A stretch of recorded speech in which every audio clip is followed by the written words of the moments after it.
మనం ఎన్నోసార్లు చూస్తాం. కొంతమంది ఎక్కువసేపు ఎండలో నుంచున్నప్పుడు, లేకపోతే చిన్న పిల్లల్ని చూస్తాం ప్రేయర్ లైన్‌లో నుంచున్నప్పుడు కొంతసేపుకి కళ్ళు తిరిగి పడిపోతారు. అంటే ఆ టైంలో కొంచెం వాళ్ళకి ఏంటి అంటే కొంచెం బీపీ తక్కువ అవ్వడం వల్ల ఇప్పుడు మనం నుంచున్నప్పుడు మన మెదడుకి బ్లడ్ సర్క్యులేషన్ వెళ్ళాలి అంటే హార్ట్ కింద నుంచి పైకి మనకి బ్లడ్ సర్క్యులేషన్ ఇవ్వాలి.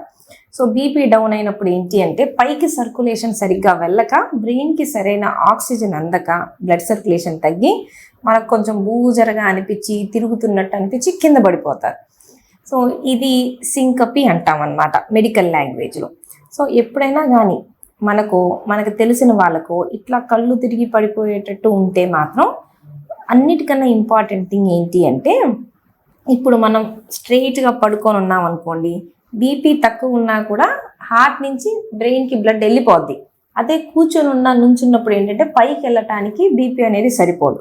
కాబట్టి కళ్ళు తిరుగుతున్నట్టు అనిపిస్తే మాత్రం మనం వెంటనే చేయాల్సింది ఏంటి అంటే అట్లా పడుకోవాలి. కూర్చుంటే కూడా సరిపోదు, కూర్చున్నా కూడా సర్క్యులేషన్ సరిగ్గా అందదు. కాబట్టి వెంటనే మనం ఎక్కడ ఉన్నామో మొహమాట పడకుండా సిగ్గుపడకుండా ఎక్కడున్నా కానీ ఫస్ట్ స్ట్రెయిట్గా పడుకోవాలి.